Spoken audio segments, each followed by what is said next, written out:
Hello everyone, welcome back to our channel. आज हम बात करने जा रहे हैं जिम कैरी की। इनको तो आप सब जानते ही होंगे, और अगर नहीं जानते तो आज जान ही लेंगे।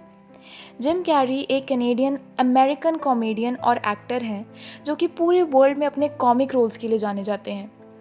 आपको हैरानी होगी ये जान के कि बचपन में जिम डिसलेक्सिक थे, यानी वो पढ़ लिख नहीं पाते थे, कुछ आसानी से समझ नहीं पाते थे, जिस कारण बच्चे उनसे बात नहीं करते थे। जिम का कोई दोस्त नहीं था, वो खुद मिमिक्री करके अपना टाइम पास कर लेते थे। उनकी ये खूबी उनके पिता ने सबसे पहले भांप ली।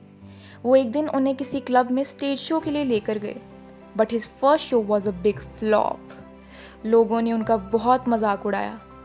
सिचुएशन और भी वर्स हो गई जब जिम के फादर की जॉब चली गई और वो बहुत गरीब हो गए। ऐसे में जिम ने जेनिटर और वॉशरूम साफ करने का भी काम किया। जब वो वॉशरूम साफ करते करते थक जाता तो अक्सर वॉशरूम्स के शीशों के आगे खड़े होकर मिमिक्री करने लग पड़ता। मिमिक्री करते करते कब वो उसका पैशन बन गया पता ही नहीं चला। फिर उसने कई क्लब्स में स्टेज शो किए और लोगों में उसका क्रेज़ बहुत बढ़ गया। जिम कैरी की परफॉर्मेंस और टैलेंट को जब अमेरिकन कॉमेडियन रॉडनी डेंजरफील्ड ने देखा तो उन्होंने जिम को लॉस वेगस में कई इवेंट्स ओपन करने का मौका दिया। इस दौरान जिम ने उनसे काफ़ी कुछ सीखा। इसके बाद he even tried for Hollywood. उन्होंने कई ऑडिशंस दिए पर रिजेक्ट होते रहे। He knew only one thing, that he will not give up. उन्होंने कई मूवीज़ और शोज़ में काम किया, बट रोल्स इस तरह के नहीं थे कि उन्हें एक अच्छा लिविंग स्टैंडर्ड भी दे सके।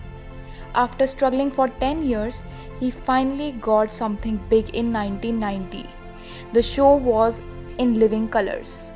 He was the face of television for 4 years, but still he was not satisfied. वो इतने से में खुश होने वाले नहीं थे।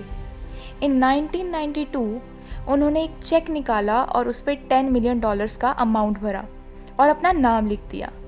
He mentioned 1995 as the year in which he would receive it. He gave 3 years to himself.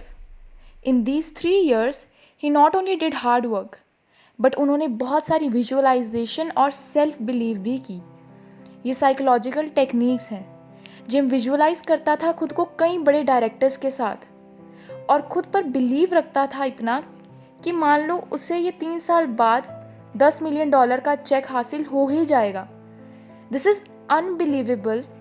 Exactly 3 साल बाद he did a film called Dumb and Dumber and his signing amount was $10 million.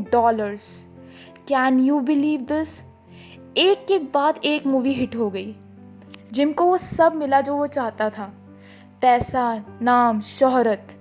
But in 2009 he suffered from depression. He got so depressed that he had to take antidepressant pills. कई लोग ऐसे मुश्किल वक्त में हार मान लेते हैं, बट जिम ने इस वक्त से भी हार नहीं मानी। He meditated. He went in search of his real self. After a long wait, he found the real beauty of life. That was within himself only. हम लोग ये भूल जाते हैं कि हम चाहे जितना पैसा कमा ले, बट असली खुशी सिर्फ एक जगह से मिलती है, अपने अंदर से।